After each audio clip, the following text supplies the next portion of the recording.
An aviation ordnanceman is one of the more colorful ratings in naval aviation. So we talked to two outstanding representatives of the Ordie fraternity today, and they're going to share some stories that are entertaining as well as informative. Now, these guys have loaded the bombs and the missiles weighing hundreds of pounds up to a full ton, and these weapons are the ones that give the Tomcat its claws, and they did it in the heat and the danger of the flight deck. That's right. These two were part of the action for much of the Tomcat service, and they've got some great stories about weapons, operations, and life on the flight line. Here we go.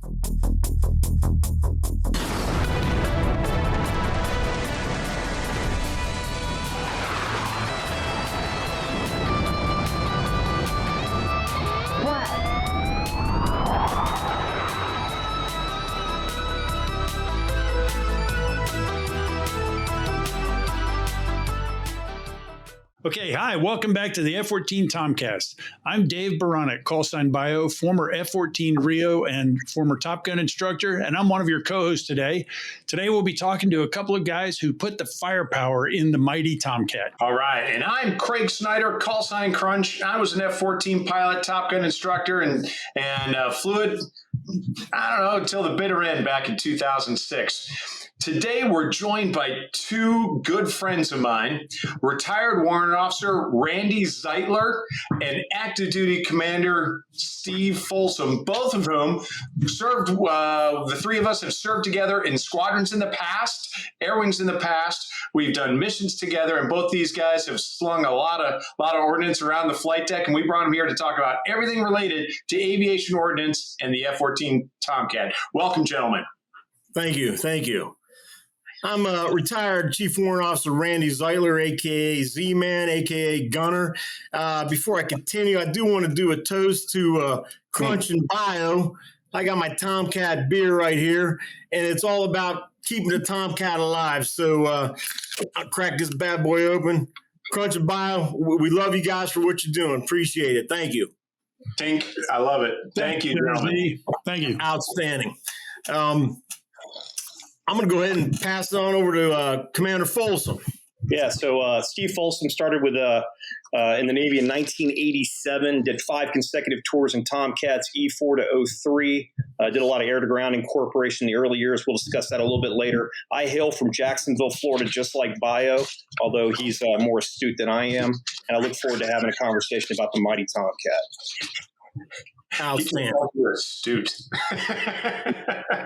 Awesome. Well, welcome, gents. Hey, it's so good to have you guys. So just so everybody knows, we can go back. I think we all first met each other back in VF-32, the Gypsies. All four of us were in Hangar 200 on the flight line of Oceana back then.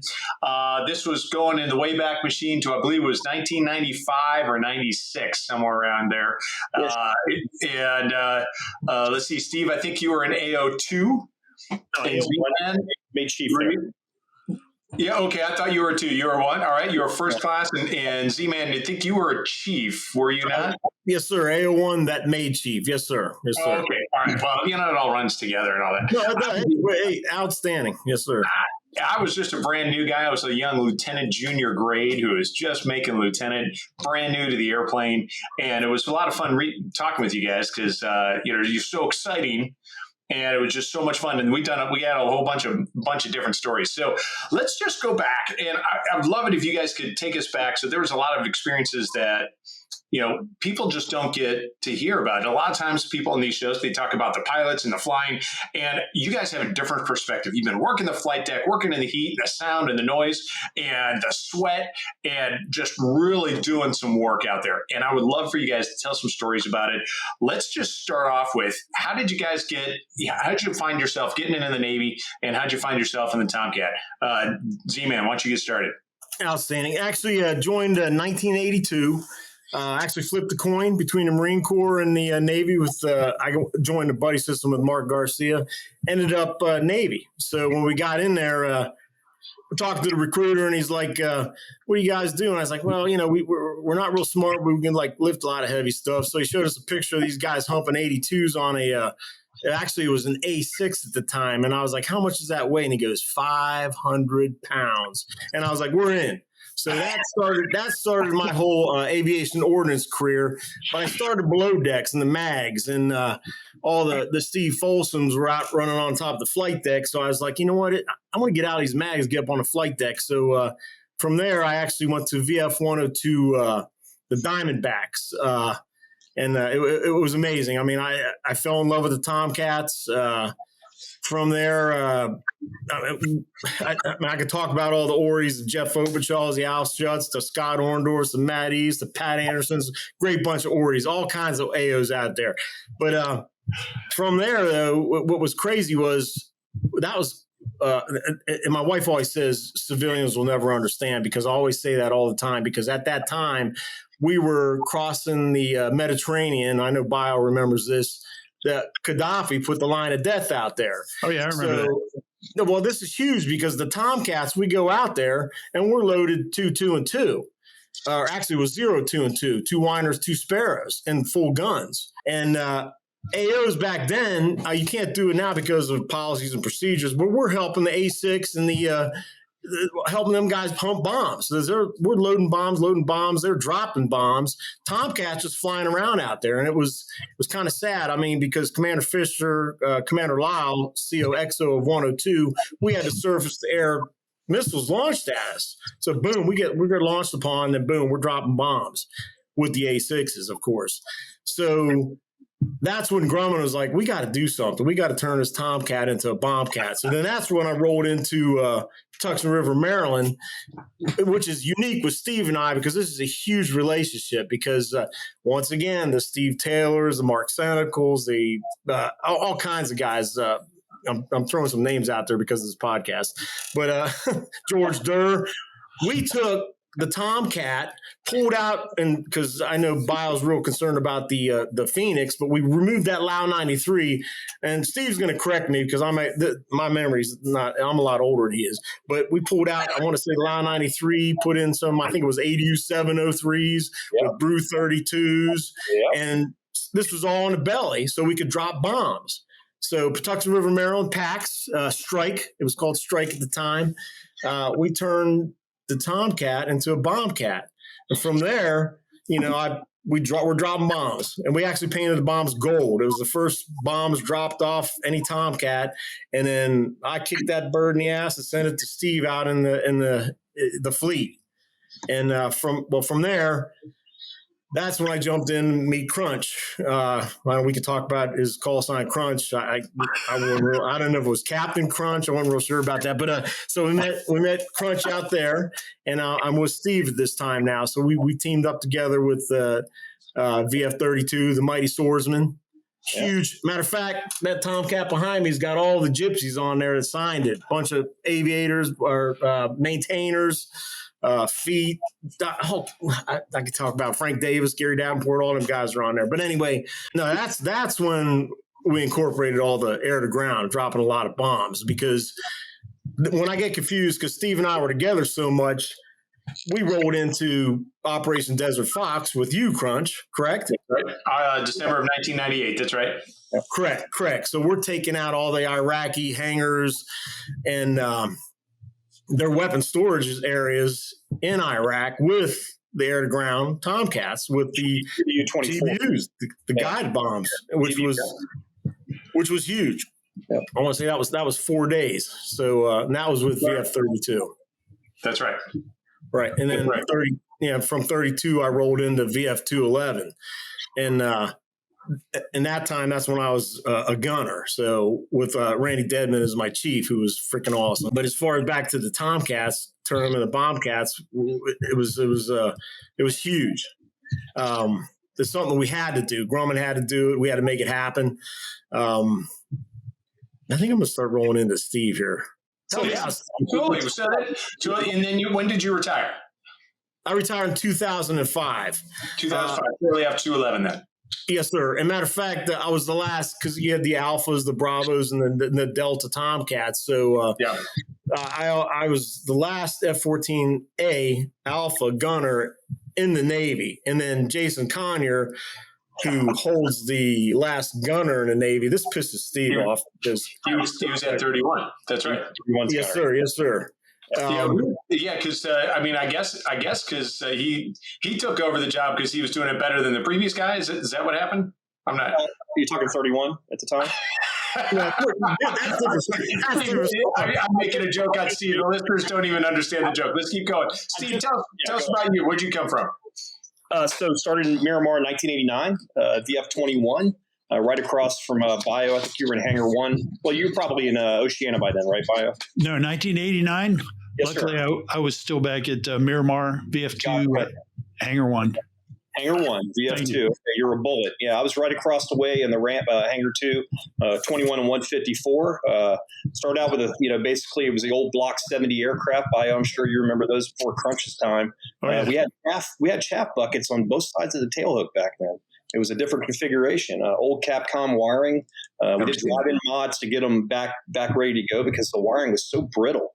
So we actually did sit-alone drive-in mods right in Hangar 2, right when I reported the squadron. Fast forward to 90, did Desert Shield with 21 on Independence, flying 3, 2, and 2 CAT missions. The squadron was flying CAT missions, fully loaded for Bear.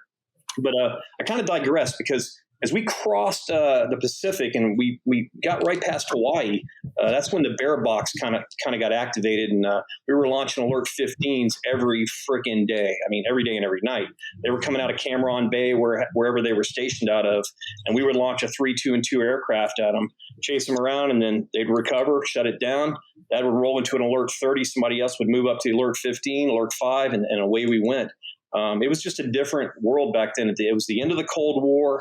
The F-14 was unmatched in the sky. I think the Phoenix scared the crap out of the Russians back then, and I think to this day they still talk about it.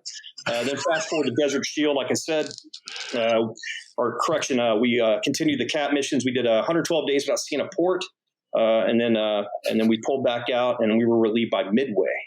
Went back home.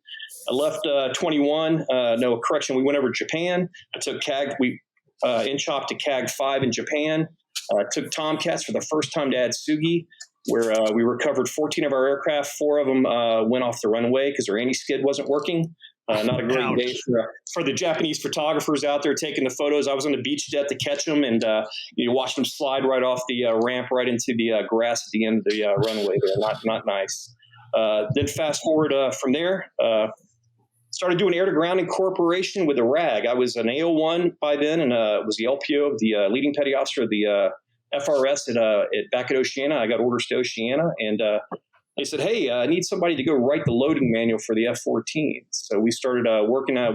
Flew back over to Miramar and did air-to-ground incorporation with the F-14. So I helped write the loading manual, putting cluster bombs and Mark 80 series bombs on the Tomcat in the early days. That's big. That sounded rehearsed. Hey, before we get too far, when you guys talk about configuration, and in my recollection, we always had to when you say like 3, 2, and 2, there was like a couple of ways that air crews did it. And sometimes it was Fox 1, Fox 2, Fox 3, and other times it was Phoenix Sparrow Sidewinder. So is there an Ordie standard? Same as you, Fox 1, 2. Bio said it. Phoenix Sparrow Sidewinder is how we did it in the beginning. So you're talking. So you can't do a 3, 2, and 2. No. Well, no. Sparrow was Fox 1. Sparrow was Fox. So it was 3, 2, and 2. A Sparrow on Station 4 in the tunnel. True. 2 on the wings, right, and 2 Feeney bombs on Station 3 and 6 on the weapons rails. Okay, so we'll talk Fox 1, Fox 2, Fox 3. Yeah, because there's sometimes Bio's right. There were times when the standard would be to swap and put the Fox 3 first, followed by Fox 1, Fox 2, and it would get very confusing. Yeah, It actually was. Yeah, it was confusing to me because I knew Fox 1 was a Sparrow, Fox 2 was a heater, and Fox 3 was a Feeney bomb. There you go. Sure, okay. But I mean, if you just did a real quick notation, there were times when it was confusing. Okay, the rest of this talk will specify it if it's different from Fox 1, 2, and 3. But that, for listeners, some of them may wonder about that. But let me move into the interview now. I mean, in Crunch, my experience, we'd sit in the air conditioned ready room. we'd, do our briefings. We'd go down to CVIC. Always, it was so cold in there. You had to wear your flight jacket sometimes. And then, I was a West Coast guy. I'd run out on the flight deck and I'd be in the sweating heat for like 10 minutes. And then I go, okay, I got to get in the cockpit and start up and get the AC going. The noise of the flight. Okay, I'm kidding. I'm overdoing it. But talk about what it was like working on the flight deck in the heat, in the noise. And maybe, you guys were East Coast. You went to North Atlantic. Sometimes it was cold. Tell us about working the flight deck. Randy, you can start. I think Randy froze on us. I think he froze. Yeah, I think we lost him. I'll take that. So it was different when you're off the coast of Southern California. Nice, 68-degree weather. And then you chop in the IO, you knew you were in the IO because you were wearing the weather, so to speak. Then you couple that with the jet blasts, the long days, the long hours. And then we actually had a urinal behind the Independence in the bomb farm behind the island. Oh, you're kidding. Hardly got used because the sweat. You just never had to take a piss because you were sweating constantly. Never stopped. And we just sometimes 18-hour days during Desert Shield. I remember, waking up and going to work. It was dark, and getting off the flight deck, it was dark. It was, case 3 recoveries by the time I was leaving the deck. So, but you knew the guys, Steve, the pilots out there. Some would come up and kick that, man landing gear and then walk right up and get up in the cockpit. Now, Crunch, he did walk around and would ask about lanyards and this and that on the GBUs. And I'm like, all I want to do is go eat a hard-boiled egg because I was on a deck for freaking 8-10 hours. Yeah, seriously. And plus, a lot of things that the pilots, until they started finding out, they would do the betting on which resting their gear they're going to land on. So that was like flight deck gambling that actually happened. And like Steve said, I started out on the America. Well, I started on the Kennedy Ships Company, but on the America, they had those pistols all around the flight deck. And I used it because I didn't care if it was 100 degrees outside. I'm drinking coffee just to stay pumped up. And I know, and we get a little pauses here. I'm seeing little pauses, but I know on the like Desert Fox, we stayed up for like 96 hours. Yeah. And I got to watch what I say, I guess. But I know air crew, myself and my chief were allotted some kind of like drug to keep you pumped up. But back then I was like, I don't need any drugs. I'm just going to drink coffee, and took that ephedrine and all that stuff because all my young guys were pumping up on weights and all. And we were using that ephedrine just to stay awake and stay pumped. So we stayed awake for the whole time, eating boxed lunches. And it's a different world. You like Steve said, though, or Commander Folsom, gun boss, gunner Steve Folsom said, you get so freaking hot, and when you guys turn on us, we're thinking sometimes they're cranking it up a little bit just to try to blow us off the flight deck or something. That heat would dry the sweat, and then you're like, you don't have to take a leak anymore. So it was like it was crazy. It was so freaking hot. Yeah. But that's part of the system. That's a well-designed system, Yeah. Oh my God. Oh, yeah. Like the turkey and blower on Cat 1 as you stand behind the JBD to dry that sweat off real quick. Yeah. But if we're gonna go old school Navy and talk about the 80s on the flight deck, night shift, and you're working and you got to get all these birds reconfigured. Crunch. When you hit that, you got Tomcats bouncing on that freaking carrier all the time. They're going to get broke. And those guys are fixing them all the time. So you got to take a piss. You're pissing in that pad eye. And then the next morning, you got Airman Folsom reaching in that pad eye trying to find, he wants to find the golden fod. And yeah, he's got the golden fod, but he's got liquid gold all over his fingers. And that shit happened. I'm telling you. Been there, done that. Chewing tobacco. Chew tobacco spit. Oh my God. And that's what I'm saying. You guys come with your nice, clean light suits on. Hairbrush, sunglasses. Yes, sir. Yeah. Hey, I'm gonna roll into this, and you're a guy that's here. Hold my soda for me. I got to. Right. Well, here's a quick one for whoever's doing the cuts on this video. I talk, like I said, civilians don't have a clue. I talked about this podcast. I said I'm freaking honored to be on it. And they said, "Well, what are you doing?" I said, "I'm doing a podcast for Tomcats." "What's a Tomcat?" And that's what civilians are saying. "What's a Tomcat?" And I'm like, everyone, you have exactly, and you have to revert back to Top Gun, and they're like, "Oh yeah, freaking Tom Cruise," and I don't want to bash Tom Cruise, but he's a little tiny man. I'm not real happy about him. And I told the story about Crunch. I said Craig Snyder blew freaking Tom Cruise away. So they're like, "Show me pictures." Well, the only pictures I had was him doing his realty sales. And they go, "Well, he's old." I said, "Well, hold on."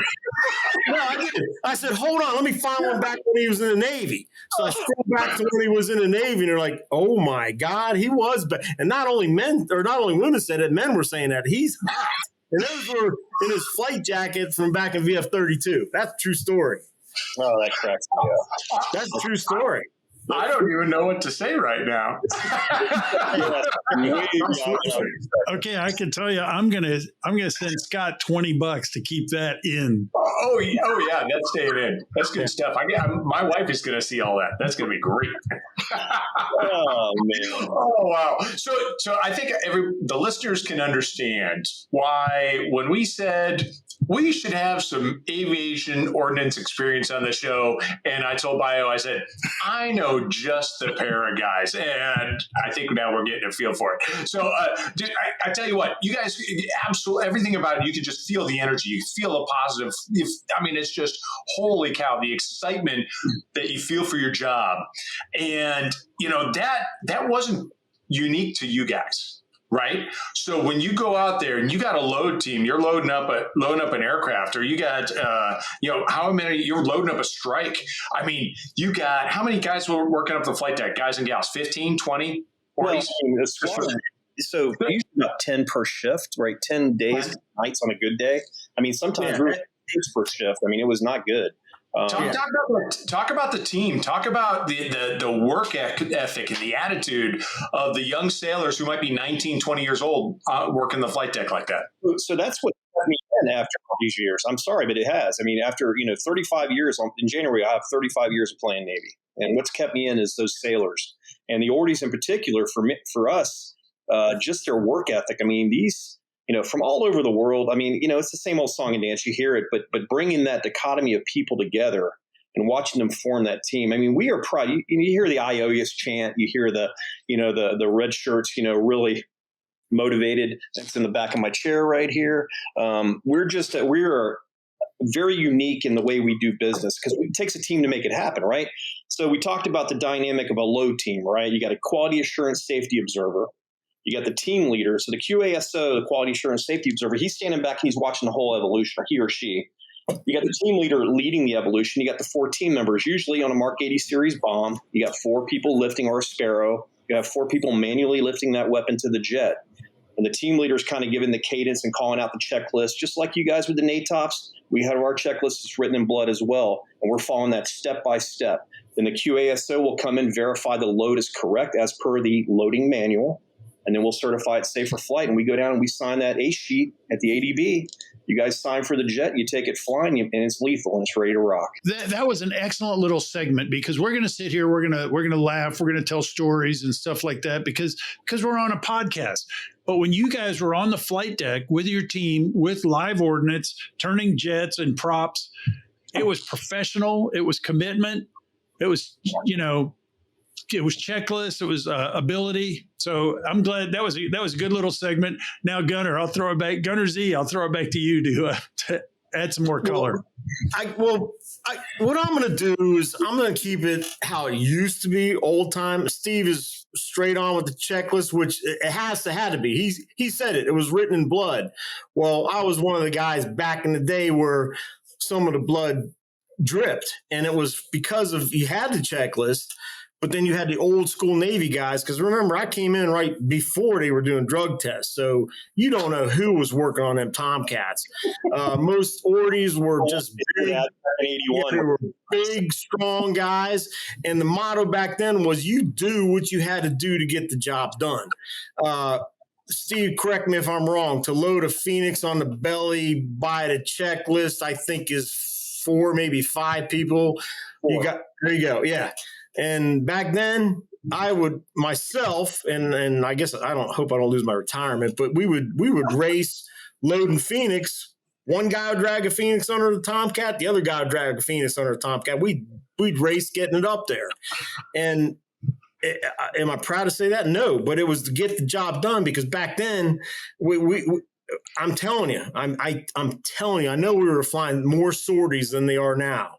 I know it for a fact. I mean, it was like we were just launching Tomcats off the flight deck. Boom, boom, boom, boom.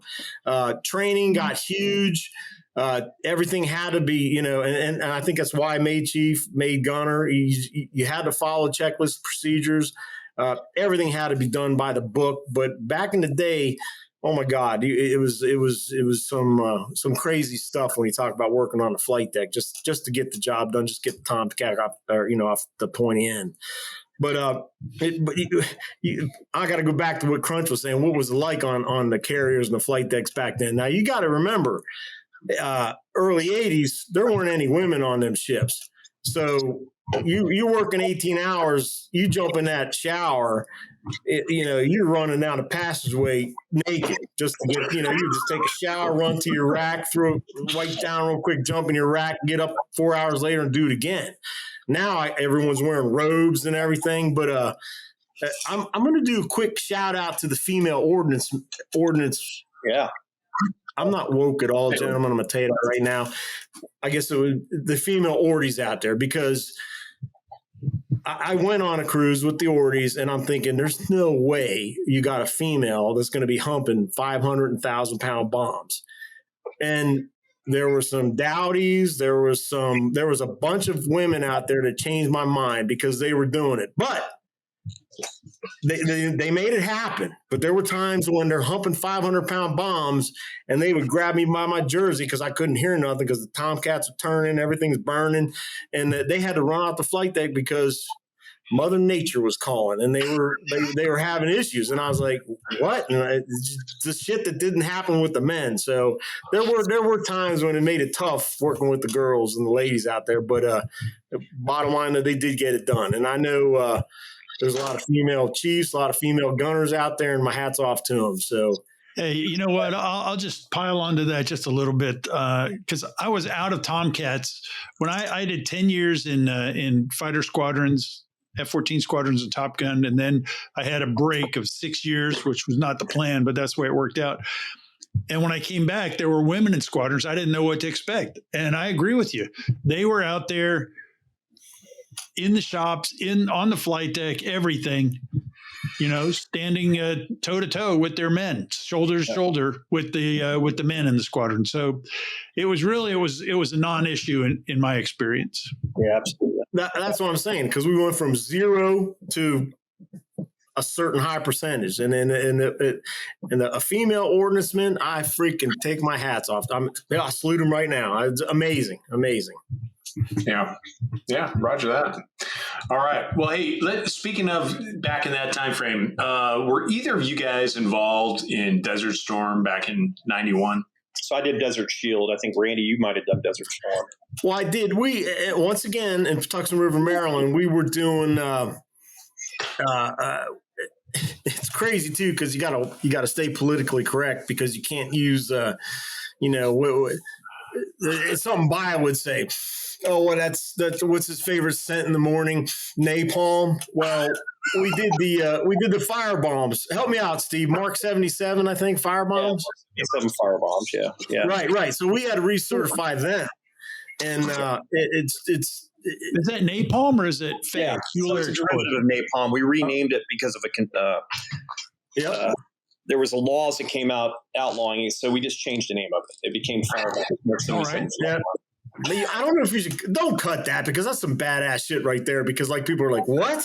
Because that was used in Vietnam, and then we brought it back and changed the name. Well, I don't know. Maybe we can't say that, Crunch, but yeah, I did Desert Shield. We were relieved by Midway, and I was, we get back to Miramar, and then next thing you know, in January they're going downtown Baghdad, and I was like, damn, we just missed it. Good, just missed it. Just missed it. Now, all right. Well, hey, but that said, I know that. Let's see, Stephen, you were in 32 with me when we did Desert Fox, though, right? No, I actually made Chief Petty Officer in 32, and then 102 was like, hey, we need an AOC, and 32, you got 3 of us. There was 3 AOCs in one squadron.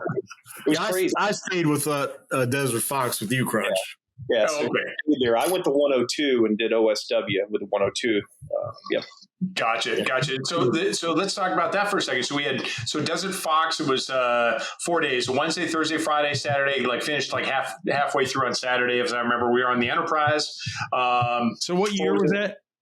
1990 or 98, okay. December of 98, right around Christmas. And like we were doing days 1 and 2, and I think 3 alone. And then came, I believe it was the Lincoln, maybe, I'm not sure. And they came in with whoever VF213 was at the time. And then they come, CAG 11, I guess it was, and they come raging in to join us for like a day and a half. And then all peace broke out. But I know we were dropping GBU 24s then. We had Lantern on board, so we were doing laser drops. We did not have JDAM, GPS drop guided bombs, just Lantern for laser guided bombs, and I don't recall dropping any dumb bombs on that exercise. It was all laser guided. So GBUs. Yep. Yeah. So now when you guys were loading that, I mean, let's think about that. That's before 9/11. This is before, the last, we had the conflicts at the time. We had Desert Storm back in 91. We had some Bosnia, Kosovo stuff going on. And then the next thing we have is, Iraq kind of kicks off in 98 with the live fire test range of Desert Fox. And we go out there and we just start dropping stuff. And I remember at the time thinking, hey, this is my one chance of my career to go to combat, thinking, little did I know what was just 3 years down the road. But, at the time, I remember thinking that this was so out of the ordinary that we were actually spending all that time. And I don't know if you guys remember that first launch. Do you remember, were you guys working the flight deck? All right, Z-Man, were you working the flight deck at that first launch? I was up every night. Yes, sir. Yeah. Because I remember I was on Cat 1, me and Mouth, Jim McCall, sitting there in the jet getting ready to launch off Cat 1 on that first strike. We were the first jet to go. Wow, there you go. I did it. Yeah. Yeah, we were the first jet to launch on the strike. We were in the 2nd division going downrange. But that was a pretty cool time. And I remember being super pumped to get out there and do stuff, and just the energy on the flight deck, and everybody was out there working, and you guys were out there loading bombs. And I don't know that you had to download very much when we came back from our missions, did you? No, that's exactly what pumped everybody up. I mean, we were on the deck waiting to make sure they were slick. Plus, we had a freaking skid in hand with, fully loaded bombs ready to reload. But when they came back slick, that's what pumped everybody up. Yeah. But keep talking, Crunch. But I mean, real quick though, because like us on the ground, thinking about the pilots, because you guys were flying, and to get to your destination and back, and to fly around and land, that was a period of time, correct? Yeah, well, it wasn't as long as you think, because we were only on Desert Fox. We were really only going about as far as Basra, which is southern Iraq. We weren't going all the way downtown to Baghdad or anything. We were only doing the southern portion off of the ship there. So I don't even remember the tanking plan of how much gas we took, but it was actually a shorter mission than. Oh, yeah, you can do Basra in a single cycle. Yeah, well, that's why I'm thinking. I'm not sure that we even took gas, but I think we did, but I don't remember for sure. Okay. Yeah, somebody will comment on this or call in and be like, dude, how can you not remember? Don't you remember you took the probe off or something? There'll be people commenting and saying, Z-Man, how come you didn't mention my name? And I'm like, oh my God, because there's so many red shirts out there that I love, and I'm telling you. And Steve hadn't even said it yet. He said Iowa Yoas, but the whole thing was about ordnance, and I know Bio knows because Crunch used to say it, and because every time we went at the bar, if you ain't ordnance, you ain't shit. And they can't cut that out because that's the politically. No, we're cleared for that. We're cleared for that. Yeah. That's permitted. So yeah, just so people don't know, I mean, that's kind of the culture of the time. You know, you guys be running around with like that stenciled on your shirts and the coffee cups and the T-shirts, and Right. I mean, it was everywhere. And it was always the pride of it. Was always I marveled at that. The Ordies that I know are still IOS, so there you go. I know that. Well, you got to think about it. The whole entire Navy. Only 2 associations: Ordnance and then the bosun's mates. So only 2 associations, right, Steve? Am I right, Steve? Yeah, 2 ABs and AOs are the only 2 associations together. Collectively, make about a half an ASVAB score. But yeah, that's self-deprecation for all our listeners. Okay, all right.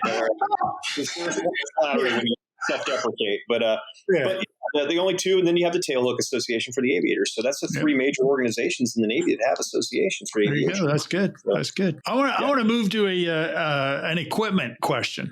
Sure. What was the least favorite ordnance? Was there anything that you hated to handle, hated to load, or whatever? Well, the air to ground wise, Randy, if I can touch on. I mean, for any of them.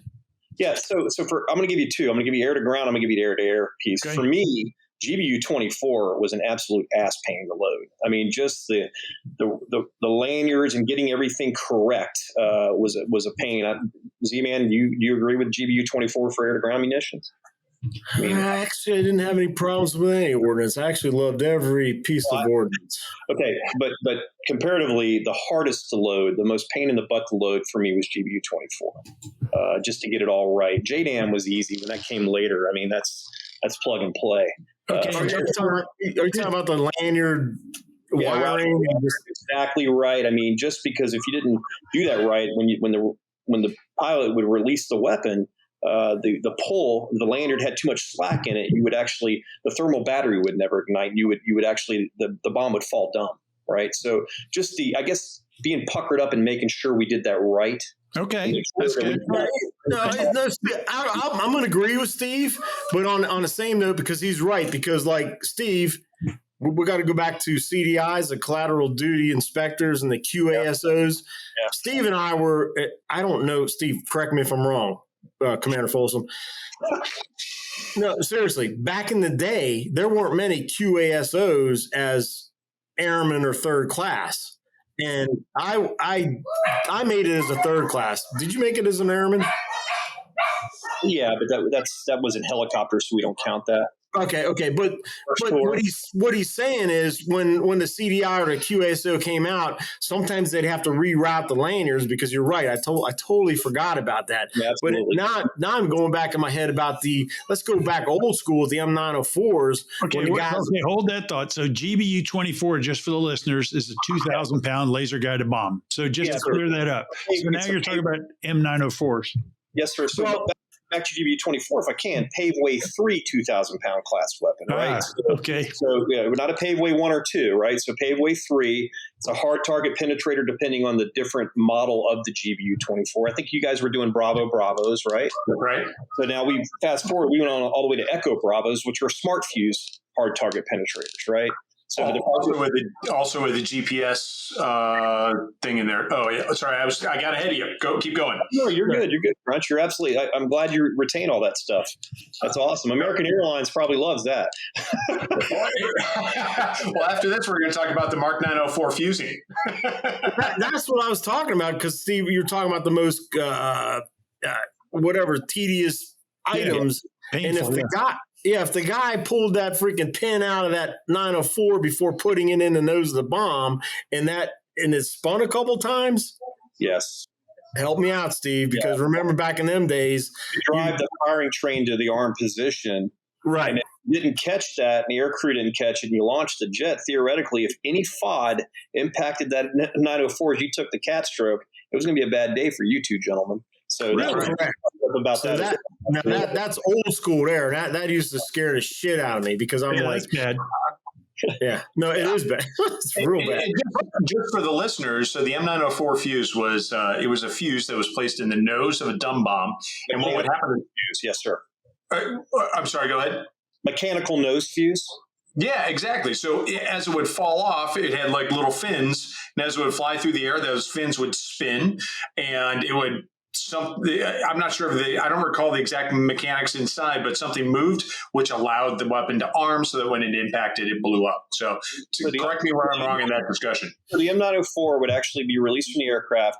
The vane would spin, allowing the firing train to arm fully, right? So you had a booster in the back of the fuse that would actually screw in with the fuse into the bomb body. So a firing train would align the M9 delay element depending on how we wanted to configure that bomb for penetration, non-penetration, 0.001 milliseconds all through, right? We would get that in there, and so that would align. The firing train would align, and then when the bomb sensed sudden impact or sudden deceleration, then it would go high order on you. That's right. How we program those. And I'm going in the Wayback Machine here, but I remember when we would plan these drops and weaponry it, and we would look at the fusing. On that fuse, you could change the arming delay or arming time, and then there was a function delay. And just for the listeners, the arming time was, hey, from click where I hit the button and it falls from the airplane, how many seconds until it arms and it can now go high order, and the function delay being from the time it senses that sudden deceleration until it impacts. So tell us, why would you ever have a delay from the time when it hits the target until it blows up? Why would you put a delay in there? Off-target penetration, right? So if we want to get a little bit of earth penetration, we would give I forgot the delay time. I mean, there was a magazine. Yeah, I can't remember. If you're going through a magazine or any type of a weapons installation, you want to get through that building before it goes off. Right. Yeah.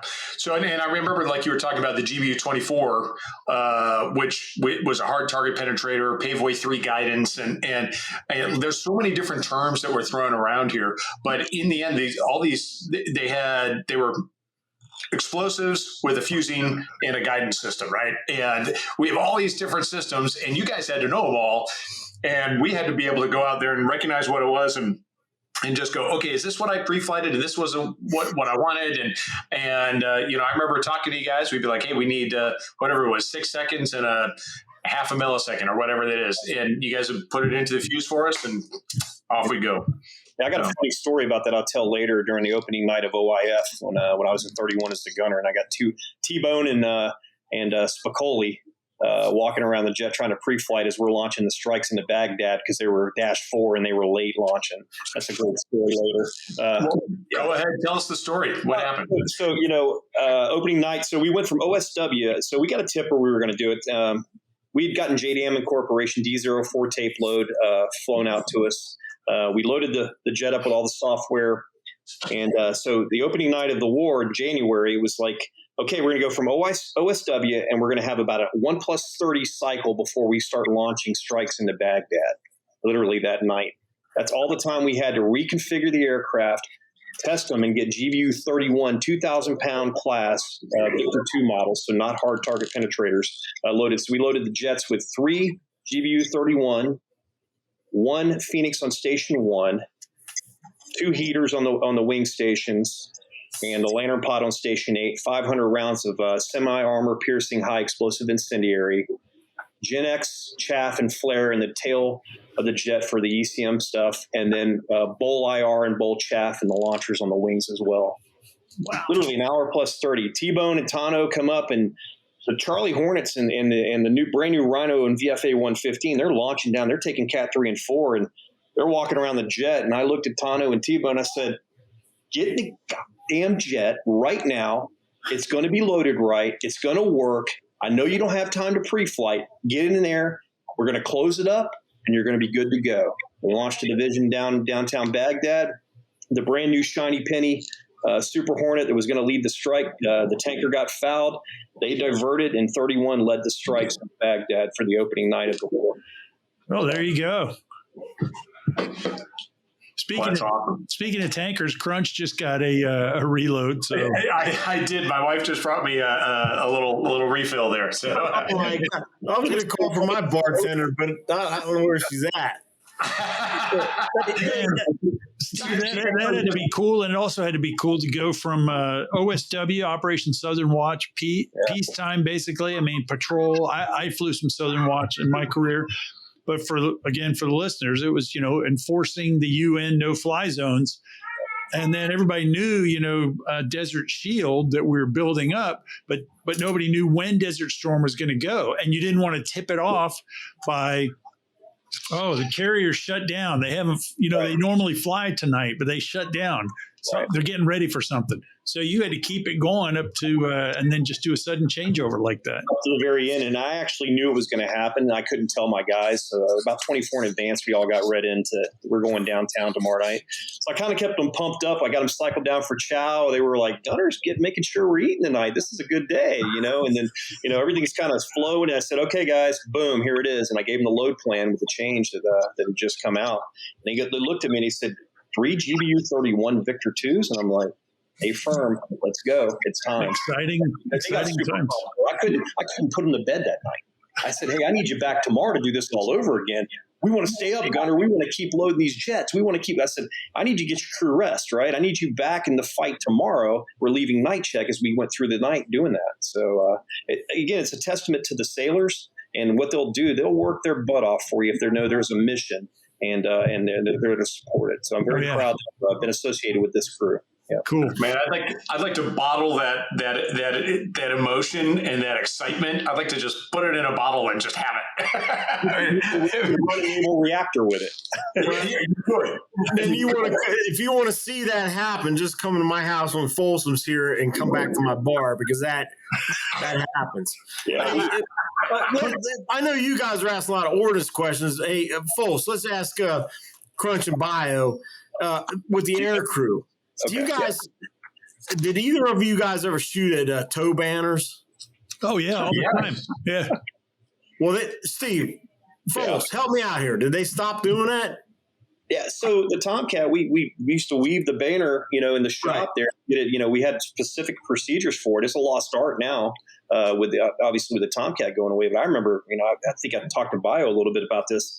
In Miramar, we used to go down to the end of the runway where the little RSLs were. We take 20 millimeter. We paint bullet tips because every year we had high noon competition at Miramar, and the squadron that scored the best kills had some bragging rights. So we bore sight the gun to the VDI and the HUD. You remember the old bore sight? Exactly. That's why I'm bringing this up. We put a tweak up in the cockpit. He'd get on the VDI and the HUD, and I would get on the mandrel on the bore sight kit. Open the antenna up, and we would get that gun lined up with that pipper as finite as we could, because we were proud that our jets were going to win that. And here's AO3 Folsom down there painting bullets. Down there, we take a milk crate, dip them in the paint, because each squadron, each event had its own colors, and that's how they scored the banner hits. Yeah. I brought that up because you got to think about Crunch and Bio, and I'm nothing against the air crew nowadays, but I'm telling you, we would I can't remember how many yards that was supposed to be, that banner, but we would shorten it up like 50%. So it'd be like, here's the Tomcat, here's the banner, and we would make a see. We're like, maybe they'll shoot the tail end off that other Tomcat just for shits and giggles. But these guys are freaking. They're hitting. He is jesting with you right now. I promise. Yeah, really. But those guys were hitting the banner. Oh yeah, every guns brief when we were shooting the banner, they briefed, don't shoot if you're sucked. Sucked means laid on the way behind the banner.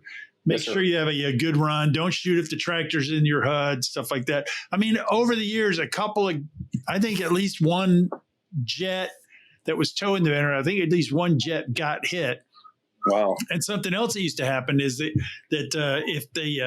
if a bullet hit the cable, not the banner, but just the cable, it would translate right up to the jet. And the guy said it felt like they got hit also, but it was just hitting the cable. Yeah. That didn't happen very often.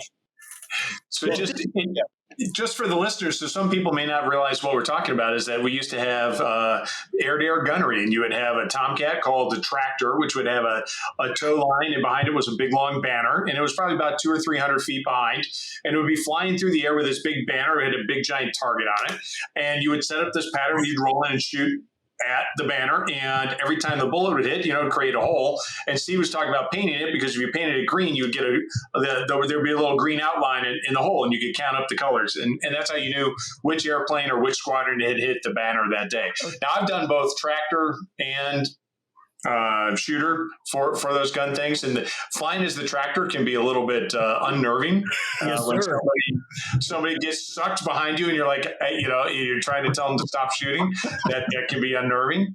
I also know of a time where it gets you out of your patterns, your habit patterns. I remember one time we had I'm not proud of this time, but we actually took off with our gun not armed, because of where there was some taxi things. We ended up doing an intersection takeoff, and guess what? The arming crew was down at the hold short, and we did an intersection, so they weren't there. And in our minds, we're like, "Oh, we're doing this," and I can't remember the exact logistics of it, but we take off and we get everywhere, and we're like, "We didn't arm our gun." So crunch. So now, Okay, that's why we did that. I mean, that's why we practice all this stuff. So, okay, go ahead. Well, I was going to say, and for everybody who doesn't know, what that means is that on the left side of the airplane, port side of the airplane, there's a little panel that's about 5 inches by 6 inches in size, and it was open.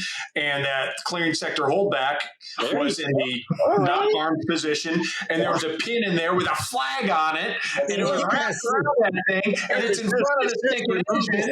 Flight, Crunch. It says remove before flight. I'm telling you. Yeah, that's odd. Remove it. Object damage. I can't remove it myself. The Ordies have to do it after you've started and you're down there at either the catapult or the end of the whole chart, right? You got to go all the way down to the end of the taxiway to get to the Ordies, or they're waiting on you that day. I think I'm not proud of that time. I'm not defending. I'm not saying I did it right. I'm just saying that sometimes things happen and it's not proud of. But there was interesting times. Back in the early '80s, we used to have A4s towed the banners, but mostly TA4s, and the Tomcat squadrons. Because in my first Tomcat squadron, we didn't tow our own banners, but Tomcat guy, I mean, the A4 guys did fine. They willingly did it, but everybody was happy that we could tow our own banners when they finally cleared us to do that, because it was just one less bit of coordination, the guys in your own squadron, et cetera. So it was good for weaving that thing. I mean, on the shipboard from the beach, not so much, right? You mean weaving the tow line, right? Correct. So literally, when you took off and you pulled the 500, 600 feet, whatever it was, Crunch is more than 200. Anyway, it unraveled correctly and smoothly, and then it just dragged. Yeah. I mean, it seems like something out of World War II or something, but it worked, and we did it in Tomcats, and it helped. And when I was in VF2, our guys, our Ordies, our Tweaks, they worked together. They bore-sighted our guns, and we won High Noon in 1988 from them, partly from them doing that. Wow, that's awesome. But my question is, do they still do that? I'm a ship's company guy now. The more senior we get as Ordies after lieutenant, you can't ever go back to the squadron or a CAG. So I haven't seen it in years, though. I haven't either. That's why I brought it up, because I was like, you know what? I do not think they would do that anymore. I just, we'll have to ask some Super Hornet guy if they still have air-to-air gunnery. I might know somebody. There you go. What's a Super Hornet? I'm beginning to love Bio because he mentioned something about TA4s, TA4Js. You flew them? I got plenty of rides in them. Yeah, as a Rio, I've flown in TA4Js. Yeah, I loaded bombs on them with the Red Tails out of Puerto Rico. I think every pilot that I know loves the A4 and the TA4. It's so small, but it's so maneuverable, and it can freaking carry a shit ton of 500 pounders. It's a pretty amazing airplane. Yeah. Okay, so what did you guys like loading? I mean, I asked you earlier, what didn't you like loading? I'm going to let Garth go first, because I tell you what I love loading. Okay. I loved everything about the Phoenix. I mean, it was the true BBR big stick weapon. The Phoenix, okay. The Phoenix, absolutely. I mean, to me, getting that system tight, making sure, missile condition lights for the Rios. You remember those days where you get the missile condition light and the circuit breaker drill. But for the F-14A and B, the cool and all, getting that system, the plumbing correct where you wouldn't get the missile condition light. Getting that system, the MECAS connectors and the jet, everything flowing well, the tweaks getting the radar perfect to support that missile. Just the sexiness of the Buffalo to me was the greatest weapon ever developed for air-to-air combat. I'm remiss if I didn't say, we had 3 shots in anger, and all 3 of them, you had 2 that went to the desert floor and 1 timed out. VF2 shot timed out, but that was a valid shot, and definitely that guy, that Iraqi MiG pilot that day, lived to fight another day because God was on his side that day. But I tell you, that Buffalo, just watching the HUD tapes, just watching the MBAM of that missile, just a sexy, sexy missile. I love it. Miss it. And hopefully we've got another big stick weapon coming down the pipe here soon, something like the Phoenix. But that was my favorite weapon to load. And the wing stations even made it better to me. There's something cool about taking that big 1,000-pound Buffalo, strapping her on Station 1, and getting it ready to go into combat. Okay, we'll go there next. Let me ask Gunner Z, what was your favorite? Well, you heard the gun boss's testimonial. It was like rated R, big stick, Phoenix, beautiful. Here's the bottom line. 1,000-pounders, okay? And I'm going to mention a couple. Got Billy Ray Light. You load a 1,000-pound bomb on the belly of a Tomcat. I'm talking conical fins. I'm not talking GBUs. You're supposed to use 6 men. 3 in the front, 3 in the back. You take 3 in the front, you take myself and Billy Ray Light, and we took ordnance tape, wrapped around our arms, went underneath that conical fin, ready on the front, ready on the tail, lift, humping 1,000-pound bombs with 5 guys. Okay, that'll bruise up your forearm and your lower bicep, maybe tear your bicep, but you're going to do it till you get all freaking 5 Tomcats loaded to go off the pointy end. That's my favorite. My second favorite, and gun boss. Correct me if I'm wrong. I don't even know if they do it anymore with that because they always use them hydraulic whatever to load guns. When we freaking had that, we load them guns like this. Yeah. I remember watching the guys do that. Man, 2 belts at 250, and you got one guy doing it, and you're like, go, and they're timing it, and then they put a tape measure around your biceps, see how pumped you got? That's what I'm talking about. See, there's nothing sexy or rated R about what I'm talking. I'm talking about getting pumped. I'm talking about that's old school ordnancemen there. Crunch is like that, Steve. That's why they put us both on here, brother. Brother, what do you got? A master's degree. I got a 8th grade education, brother, and I'm talking about getting pumped and freaking hooking up crunch and bio with some ordnance, killing commies for mommy. Oh, I'm gonna get on a roll there, bio. That freaking Tomcat beer right there started to kick in right there. Look at Tomcat. You got the big motor beer there. If I can, though, remember back in the day we had a 500-round club. You weren't really into the ordnance shop unless you did 500 rounds by yourself on the speed handle. And then we went to a 1,000-round club, was the graduate level stuff we were doing. You remember that, Randy? I mean, you were a brand new airman, and you're like, you got to be part of the 500-round club. And you just call me Randy. Man. All right. Okay. I'm the only one allowed to call you Randy besides your if I'm allowed 30 seconds, because my freaking house is long, but I have to run down and get a prop for this show. Can I do that real quick? Yeah. You may. Run. We'll wait for you. Yeah. While you're gone, we're gonna talk about the AIM-54 belly to wing station thing. Sure. Okay. So Steve, this is something that we talked about before, and it's something I don't know if a lot of people noticed, but when I was a JO, or actually in the 90s, in my squadrons, we only carried Phoenix on the belly.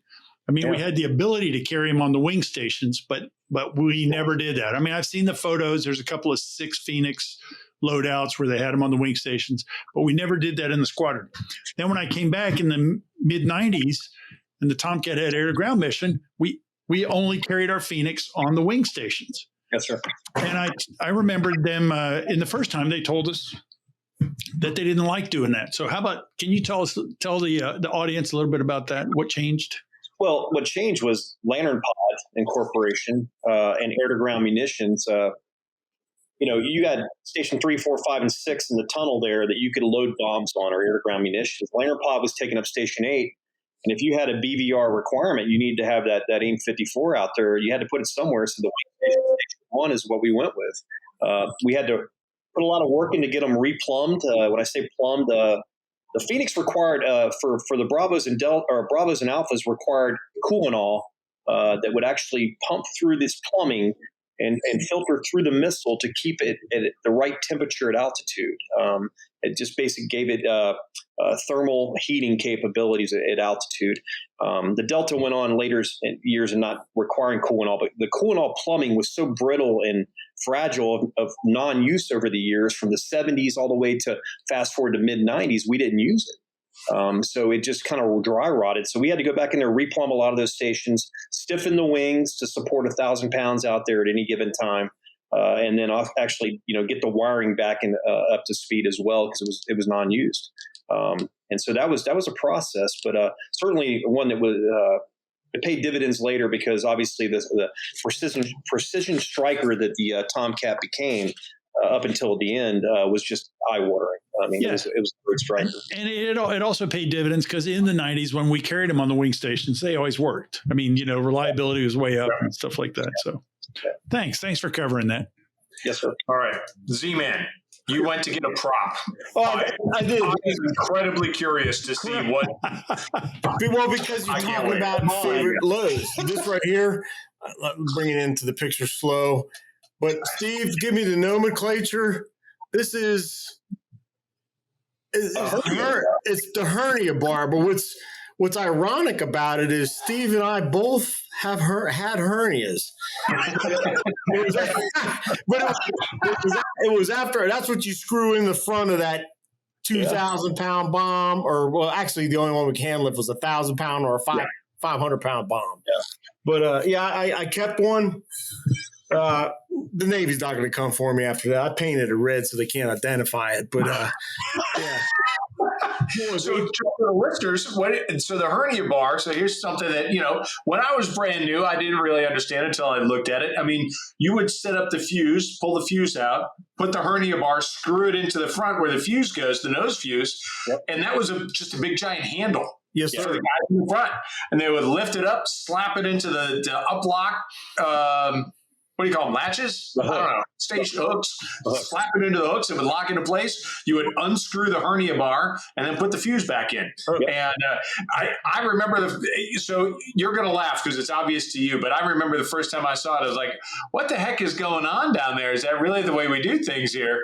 And sure enough, and then I was like, oh, actually, that makes a lot of sense. And once you So you say that, right? But the Air Force guys, we had some Lancer guys and some Strike Eagle guys come out to the carrier when I was a chief in 102, and they watched us load, and they were blown away on how fast we could turn 4 Tomcats around for the next mission by using the Hernia Bar and manually loading things, because they use SATS loaders and all types of mechanical equipment to get their jets loaded. But, are those the electro-hydraulic ones? Yes. And Gunner Folsom, I wanted to bring it up because I know Crunch and Bio were out there in Yuma, Arizona for Top Gun, and that's where all the Marines would use the SATS loaders. And here come the Navy boys and girls, and we'd freaking hand hump them bombs and just, like Steve said, faster than they could do with the hydraulics SATS loader. But awesome. That's good. Oh, so that's stinking cool. I appreciate you bringing the prop in. So anybody who's on the podcast, you got to go over to YouTube and whatever timestamp that is. I don't know what it's edited, but that's pretty cool. The fly-in Hernia Bar. Hey, so we were talking before about wing stations. Something that happened late in the life. I think it was like 2003-ish, somewhere around there. We brought on Bull Chaff and Bull IR.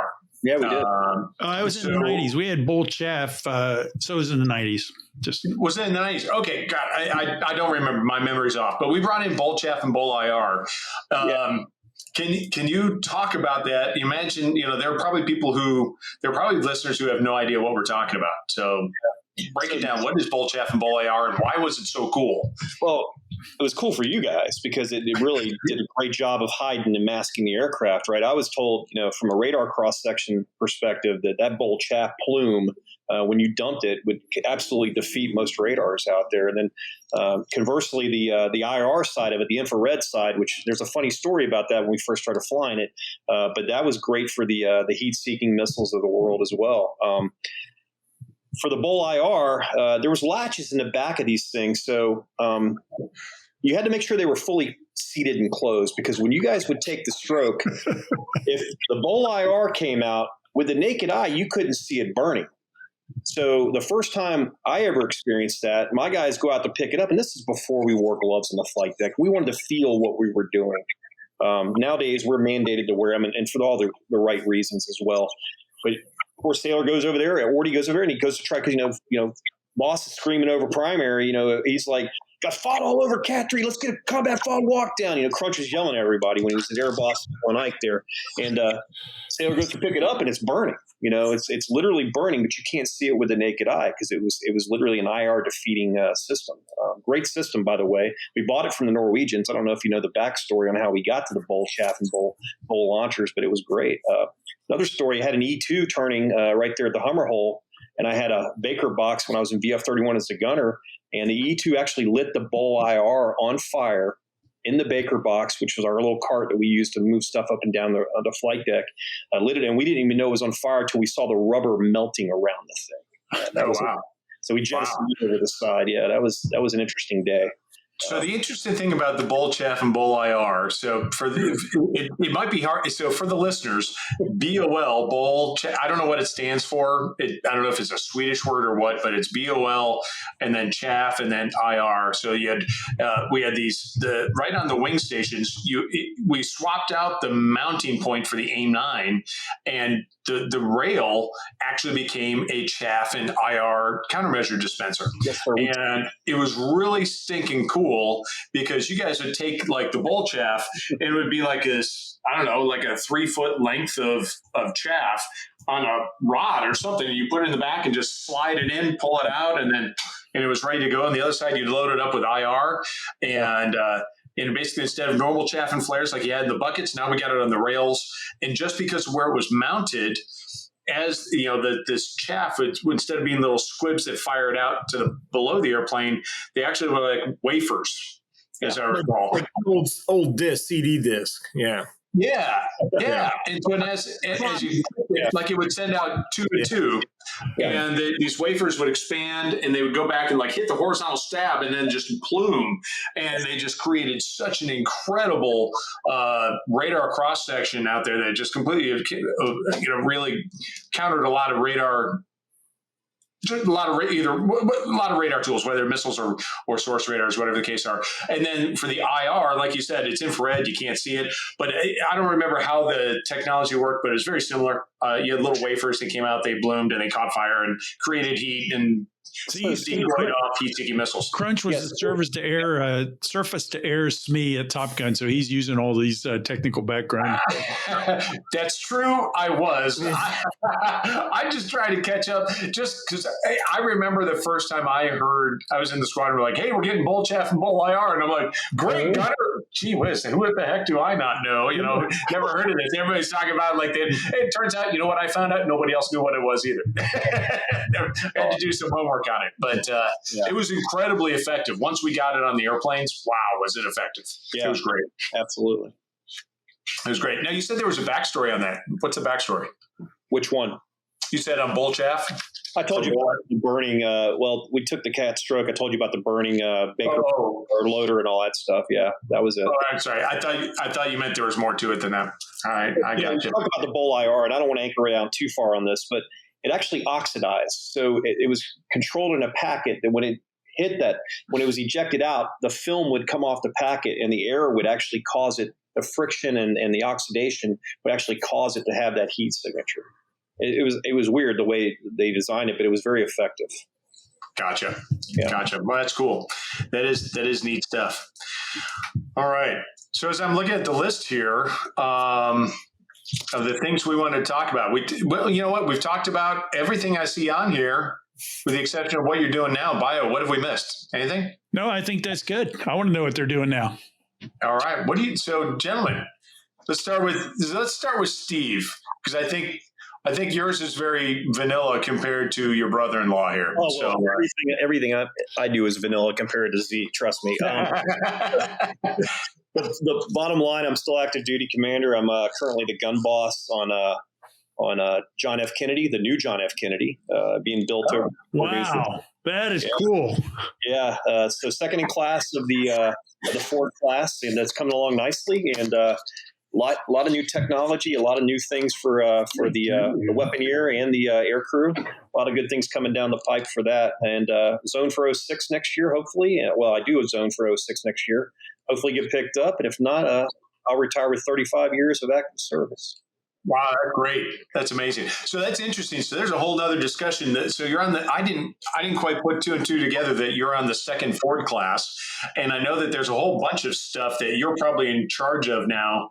This is your second gun boss tour, right? Yeah. So I was gun boss on Bush, and I went to command over in Guam. I ran a missile repair facility. I got one to do one of the only 6 aviation LDO commands in the whole Navy, and I got one of them back in 2017. So I left command, and they said, we got to put the old guy somewhere till he's in zone for 06. So we're going to put him on a pre-construction unit or Newport News and kind of a seashore duty, if you will. That's the problem with doing a good job. They give you the hard job. So thanks. Thanks for all your contributions and commitment. Thank you, sir. Appreciate it. So now, I don't know, what you can or want to talk about, but I know that there's a lot of upgrades with the Ford class compared to. I've never been on one. So yeah, so we'll have a ESR radar from the Combat Systems Suite. It's like a Spy 6 radar. It's like an Aegis radar, like the cruisers have. That's not really my forte. We have advanced weapons elevators that run off electromechanical roller coaster technology. That delivers the weapons from the 32 magazines that we have associated in the magazine groups. And then you also have EMALs and AAG, right? For the air crew, that's a big deal. Taking the cat stroke electromechanical. I understand the sortie generation rate is going to be extremely higher. It's all good stuff, and certainly some successes with that ship. Ford's going through some pains right now, but it's tracking along nicely, and she's going to get in the fight here real soon. Kennedy's next, and we just Enterprise is right behind us, and then Dory Miller. They just cut the steel on the Dory Miller a couple weeks back. So 4 in class for the Ford right now is what we're looking at. Nice. Wow. All right.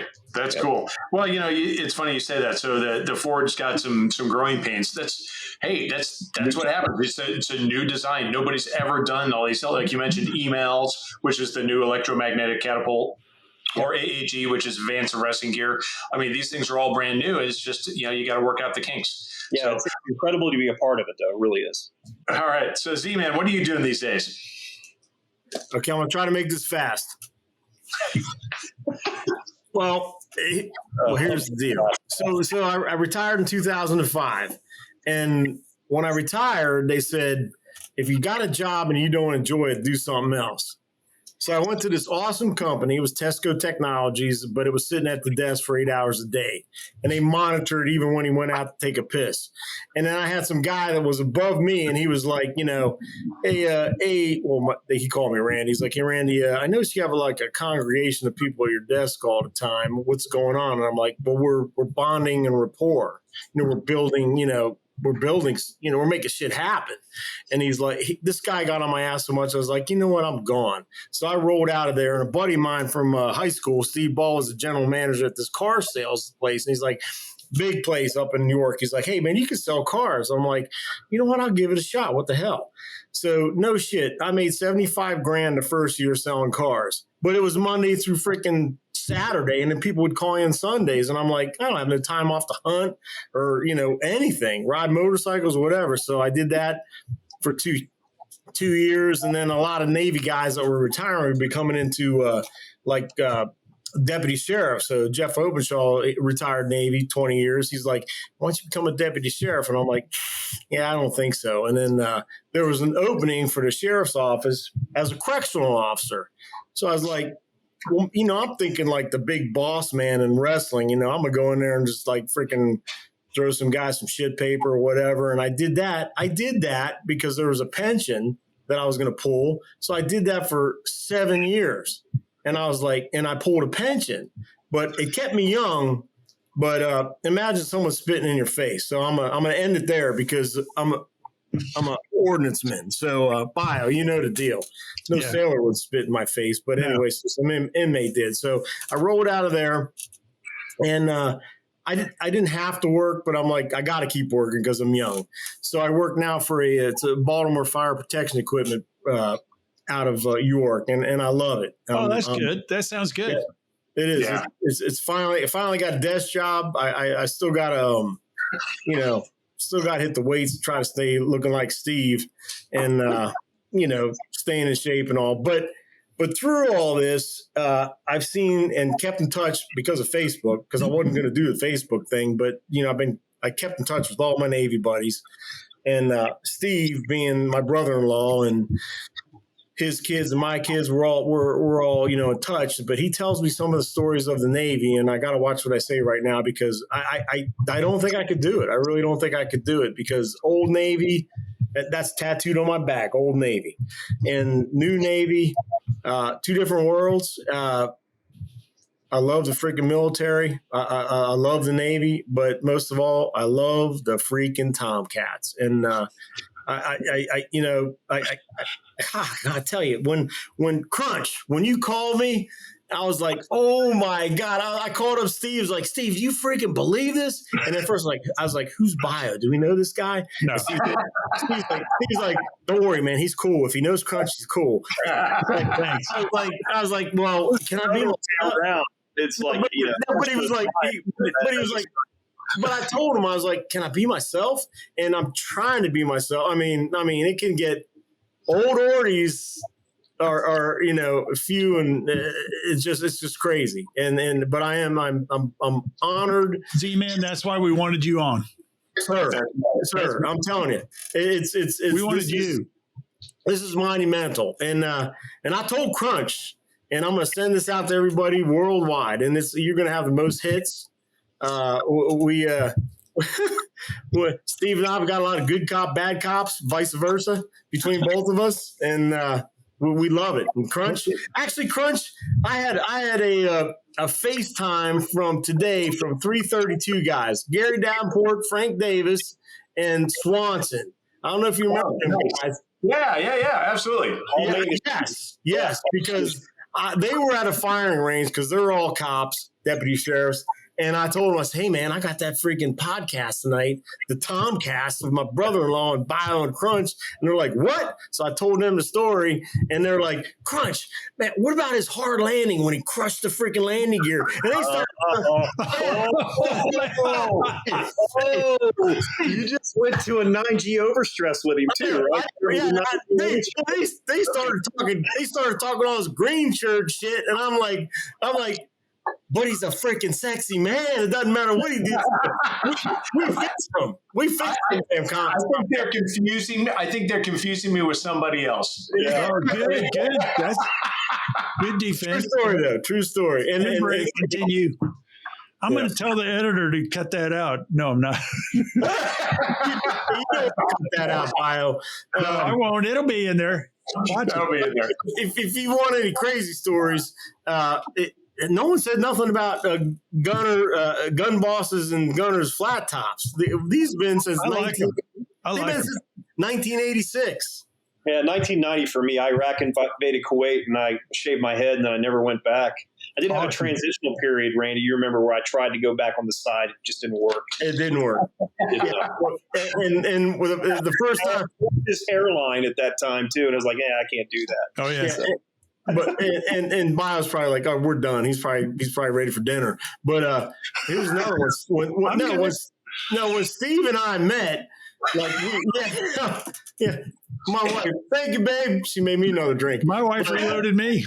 I'm going to tell you a quick one. Crunch, you're going to love this one. Alan. So when Steve and I met, Gunner Mitch Gross was like, he's trying to make the freaking top Ordies of the world combined.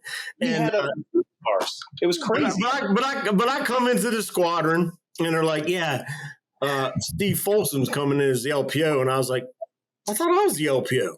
Well, then I meet Stephen Fallon, and I'm not kidding you, man. He, like, when I shook his hand, he tried crushing mine. I tried crushing his. He took his chest, bumped my chest. I'm like, who is this guy? So anyway, like when we first met, I was like, this is one cocky son of a bitch. And but he knew his shit. And I was like, oh, damn. I had to get in the books. I'm like, this son of a bitch is smart. Well, then he sees a picture. Sorry. Well, yeah, we're in a freaking birthing, and I got my picture of my wife and her sister there. And Steve's like, "Who's that?" I was like, "That's my wife." He goes, "No, that one there." And he goes, "That's." I said, "That's my sister-in-law." He goes, "Well, I'm gonna meet her." And I'm like, "Over my dead body." Here's what happened. If I'm lying, I'm dying. So I had a big Ordie party, and my sister-in-law comes down. Steve's there. All the Ordies are there. And the next thing I see Steve and Leanne walking through the woods. I'm like, what the freak's going on? Hey, next thing you know it, fast forward, they're married. I was like, holy shit. I couldn't freaking believe it.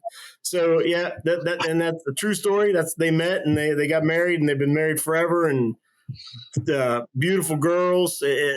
Life's great. And two gunners in the Zeitler Folsom family. It's crazy. It's crazy. And he's still in. And Steve, I got to tell you, 35 years? In January, yes, sir. 30, don't stir me, brother. 35 years in the Navy. That's crazy. Started out as an E1, up for captain. I went to a captain's mast once, so I had to do E2 twice. But we won't talk about it. Crunch, we're going to have to move this segment to the front of the interview, okay? This is like the highlight. But Bio, they're people say, well, how'd you do it? We didn't do it ourselves. We're both, freaking high school grads. I had guys like Mitch Gross and Big Al. Oh, we got to talk about Big Al Dean, one of the top gun freaking Ordies of the world. You remember him, Crunch?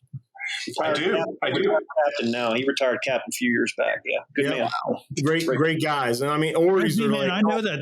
That's one of the things.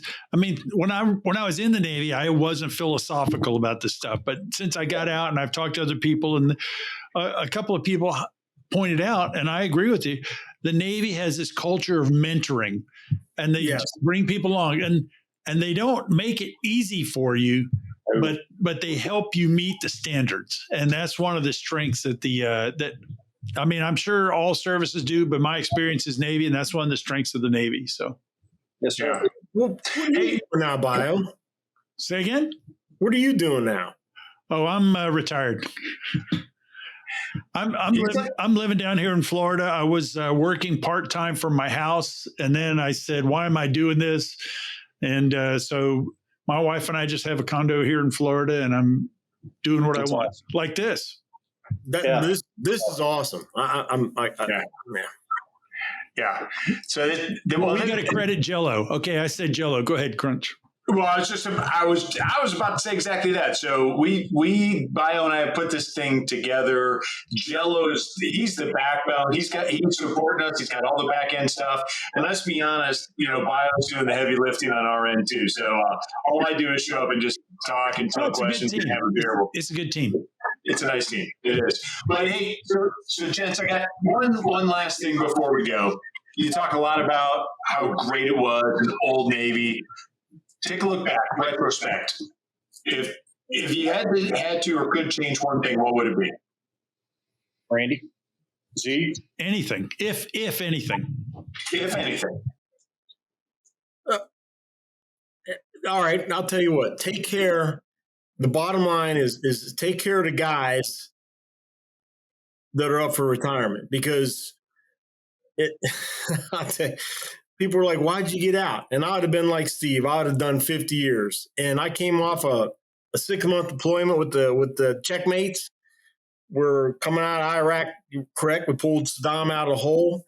And I was eligible. I was on sea duty for 3 and 4.5 years. And I was eligible for shore duty. And the detailers were like, "Hey, Z, Gunner, we need you in Afghanistan." And I was like, "Excuse me?" And they're like, "Yeah, we need you out there for another year." And I'm like, "I'm eligible for shore duty." And they're like, "Well, you ain't going to retire. Don't freaking tell me I ain't going to retire." I said, 23 years. And I took any time a detailer said, "Go here, go there," I went there. And now I'm like ready, setting up. Like, my kids are older. I wanted to retire, start setting up towards retirement. And they said, no, it ain't going to happen. So I dropped my retirement papers. And I had to ask my wife that, because it was touching to me, bothered me, because I gave all that time for the Navy. So if it's to change anything, I took care of the sailors. I think anyone above me should take care of the sailors. I don't want to I don't want to get political because there's a Marine that's in the brig right now and it's pissing me off. And I don't want to go there, but take care of the people. Okay, so I'll just take make two quick comments before we go to Steve. One, Z-Man, I don't know if you know this, but I was a checkmate also from 96 to 98 and fighting checkmates. But also, I know aviators, one in specific that comes to mind, who his detailers, after more than 2 decades of exceptional service, his detailer tried to shaft him and he goes, that's bogus. He goes, and he retired instead. And so all you can say is the detailers are in a tough spot. I mean, they're guys just like you and me. I never was a detailer, but they're guys just like us. Anyway, so it's good that you told that story because it lets people know the sacrifices and the challenges and what it takes to keep the Navy working. Okay, enough of my editorials. Steve, like Crunch said, what would you change? The only thing I could change, if going back, is I wouldn't have went to helicopters in '87. I would have went to F-14s right away and got 6 tours in Tomcats. To be honest with you, it's just thank God for that senior chief in maintenance control said, Folsom, you're a 100-mile-an-hour guy, man. You don't need to be in helicopters. You need to go up the road to Miramar. And so that's what changed it for me. But if I could go back, I would certainly have started with Tomcats and Miramar back in the heyday in '87. I don't think I would change a thing because the Navy's been really good to my family and I. I mean, here's an old dumb kid from Jacksonville, Florida that enlisted in the Navy without his parents, even knowing I was doing it, and told my dad, who was a P8 or P2V NFO, by the way. My father was. Yep. Yeah, and I just showed up one day and said, "Hey, I just joined the Navy," and he goes, "You're going to college?" I said, "Well, I'll do that the hard way. I'll get my master's later on in life." But I wouldn't change the thing, to be honest with you. I think it's. The Navy's great. The camaraderie, you mentioned it earlier, some of the closest friends and family. I mean, I'm looking at my brother-in-law, a few hundred miles away, and we talk a lot. And just the relationships built, working with the men and women that flew, maintained, and armed that aircraft, that whole esprit de corps that I experienced, I'll never forget that for the rest of my life. And I still talk about it today to the new sailors that check in, about the camaraderie of an F-14 squadron. When everything is clicking, it is the best place in the world to be. That's awesome. All right. Well, gents, I tell you what, that is the best close I think we could ask for. Thank you very, very much for that. I'm just going to hit stop now, and we're going to call it good. Steve, you gave us what we're hoping for. So thanks, gentlemen. Hopefully it wasn't too colorful. Yeah, that's good. Gentlemen, thank you very much for coming. Z-Man, Steve, thank you for coming and enjoy. I mean, what a great conversation this is. Holy cow. I mean, wow. I really think that our fans, our listeners are going to enjoy this, and thanks for coming. That was awesome. Hey, Crunch, Bio, thank you. Steve, thank you. All right. Appreciate it, guys. Yes. Wow, Crunch, that one was a lot of fun. I mean, those guys brought a lot of energy to the interview, and they also showed they had technical knowledge at every turn. So I had a good time talking to them. I think they enjoyed themselves. Yeah, Bio, that was a lot of fun. I had a whole lot of fun talking with those guys today.